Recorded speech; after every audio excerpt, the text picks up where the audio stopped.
Hello, welcome to Healey Dell, and today we're speaking to Stephen. And Stephen can easily be considered an expert in cycle touring. Today, he's going to give us his top tips if you're looking to get into this amazing hobby. So let's do this.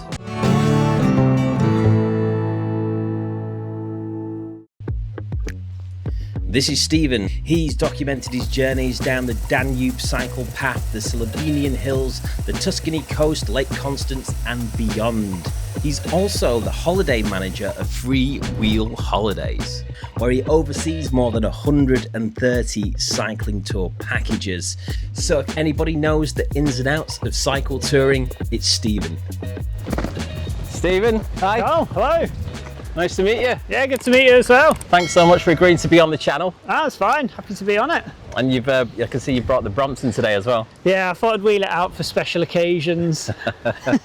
I might be asking you for a go on that today, to be honest. Yeah, they're great fun to ride, and yeah, probably my favourite bike, to be honest. So you ready to do this? Yeah, let's go. Yeah, let's go then.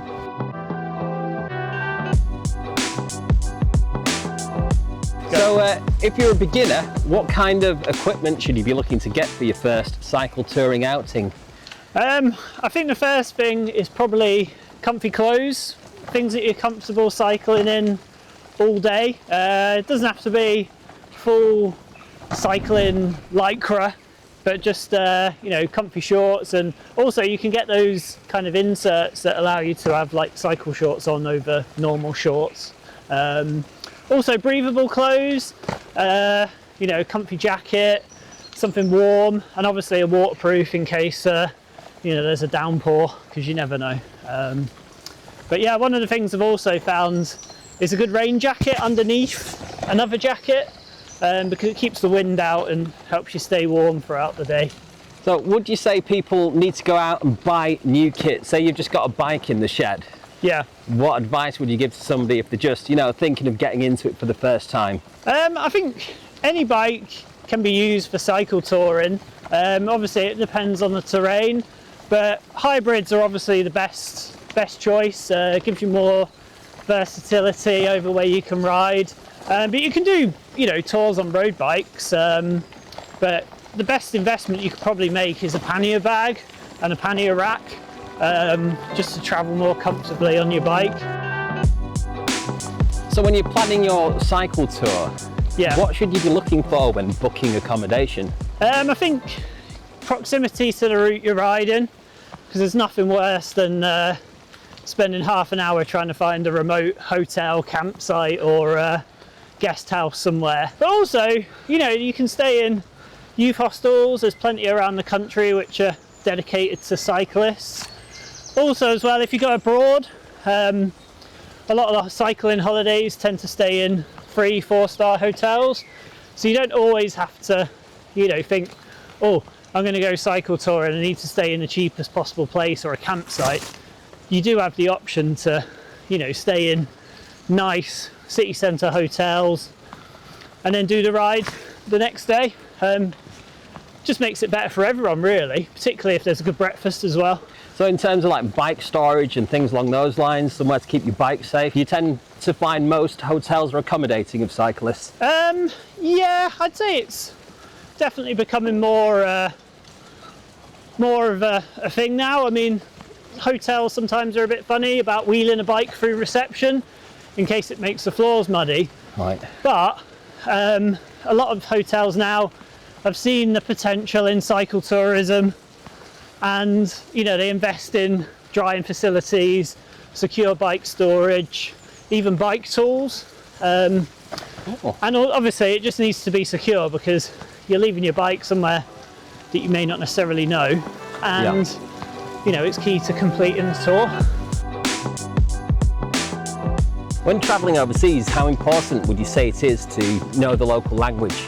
I think it depends where you go. I mean, obviously countries around Europe speak English quite well. I think it becomes more of an issue in particularly some of like the Eastern European countries, or if you're in more remote areas. And sometimes even in France as well, you know, you can struggle to find someone who speaks English in a provincial French town.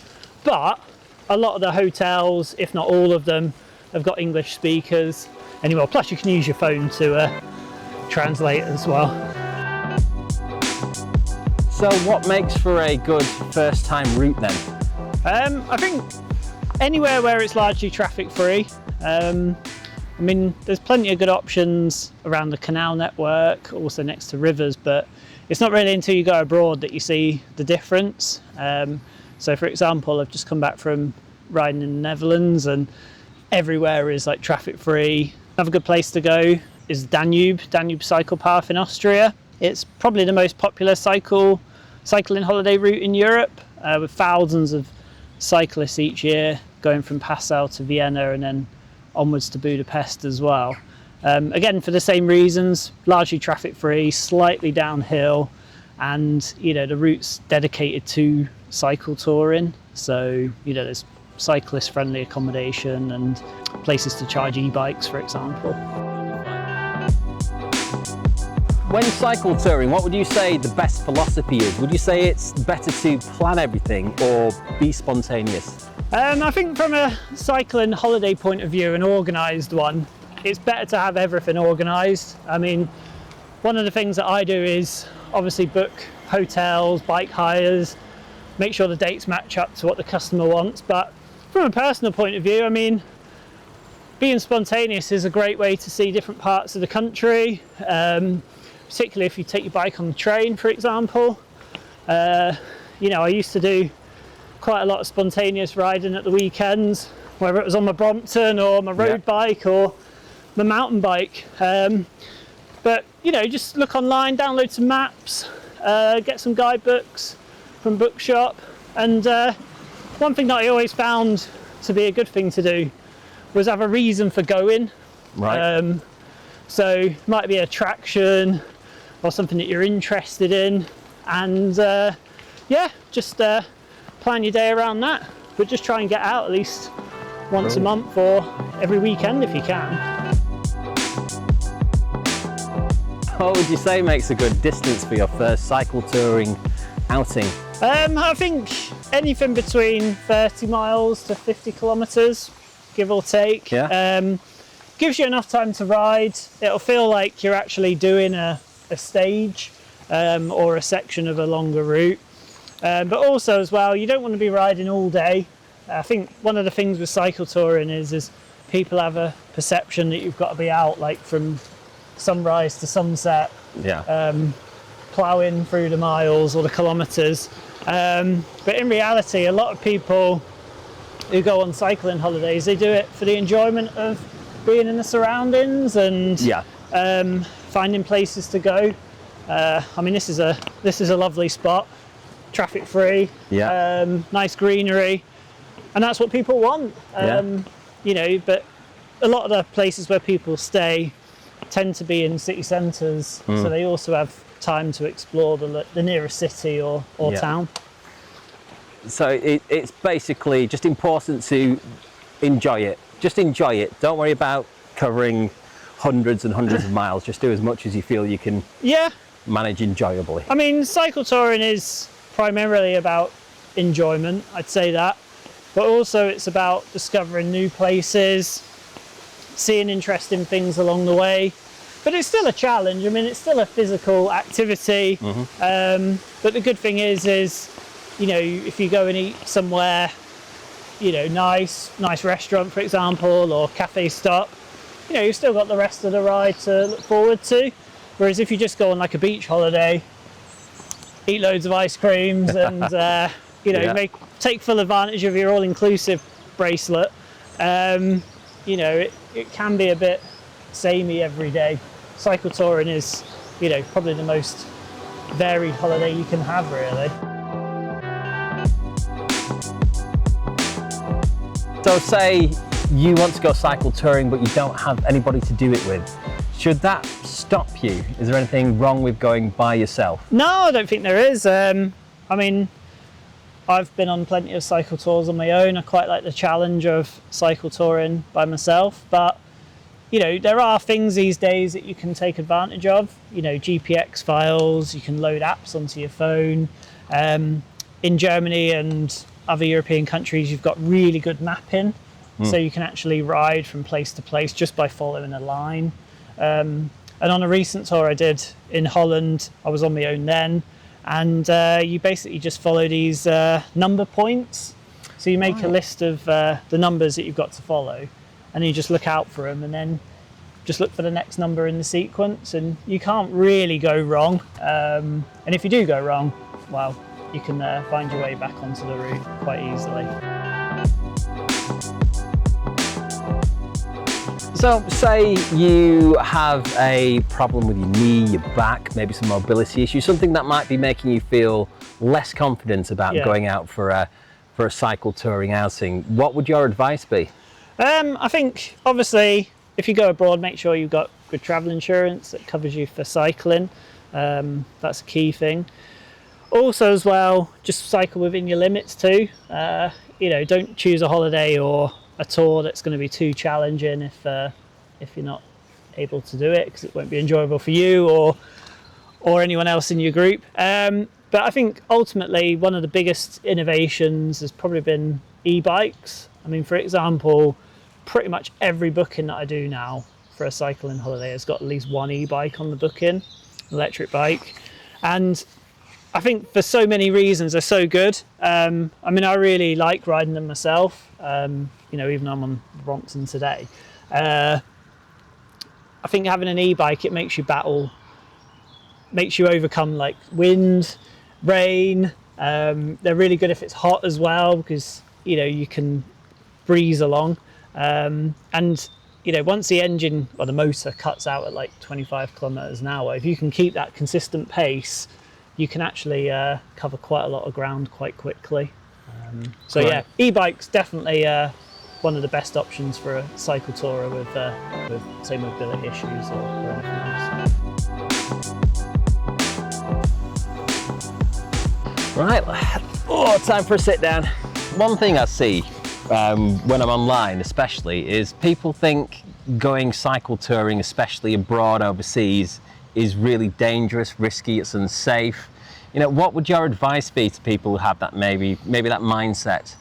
I think with cycle touring, it's about confidence. I think if you've got the confidence to actually look for one on, say, Google, a cycling holiday for the first time, and then you decide to go on one, you'll be, you know, rewarded with a very enjoyable holiday, but also it'll open up new doors for you, because I think there's no better way of seeing a place or a destination than by bike. You know, I've just come back from riding in Gothenburg in Sweden, and the contrast to riding, you know, around Manchester, for example, is stark. I mean, I hardly was on the road at all. Everywhere's really well signed. But then there's really good maps, and I obviously had the GPX files as well to navigate with. So yeah, so it's just about confidence really. Yeah. And if you go away with the intention of, you know, going on a really good cycling holiday, then it's a very rewarding experience. Yeah, so I think one of the key takeaways as well is that, you know, people are a lot nicer and friendlier than you give them credit for. I think just because it's overseas, it doesn't mean you're necessarily at greater risk. It's the world's a safer place than we think. Yeah, I think actually I've got a memorable story. Right. I was actually it brings us on to the next question, Yeah. which is, what's the most interesting thing that's happened to you while cycle touring? Me and my friend Scott, who'll probably watch this video, we were riding in Northern Ireland because we went over for the Giro, and the weather was absolutely shocking. We were only there for like a day, so we caught the ferry from Liverpool over to Belfast, and we made our way up around the coast trying to follow the route as close as possible. But the road closure came in and we were kind of cut off, and basically we're stuck between the race and a one-way road, and the rain was starting to come down, and this guy in Northern Ireland, he said, "Oh, come in lads, you know, I'll make you some lunch."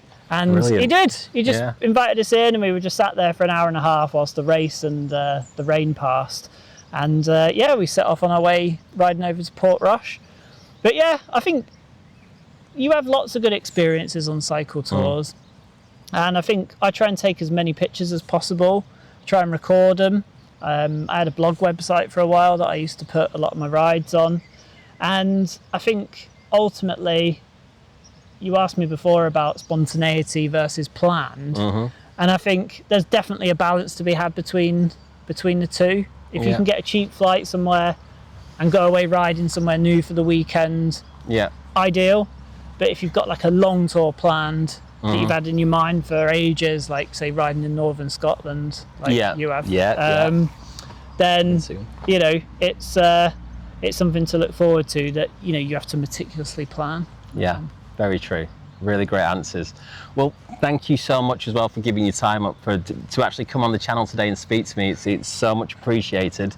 And at the end of this as well, I'm going to mention something about Freewheels, because maybe if you don't want to go through the whole hassle of planning the tour and you want to take the headache out of it, well, then you can actually also help people with that as well, can't you? I mean, Freewheel Holidays has got over 130 holidays throughout Europe. We're going to be expanding the programme even further next year. They're all self-guided, all in great locations. We use great local partners to deliver the tours, and importantly, we're part of a bigger travel company as well, so you can book knowing that everything's well planned and organised. Certainly a big part of it. Well, thank you so much. Thanks, Karl. I've got one last question. Go for it. Can I have a go on your Brompton? Yeah, you can. Yeah, there it is, ready Brilliant. to go. All right, cool. Philip, okay, you are quite far forward, aren't you? Yeah. Right, okay. Right, see ya. Bye. Hey. If you have your own thoughts or pointers on cycle touring, leave a comment down below. I would love to hear from you. I've also left a link to Freewheel Holidays in the description down below, so be sure to check them out. So thank you very much for watching. We'll catch you on the next one.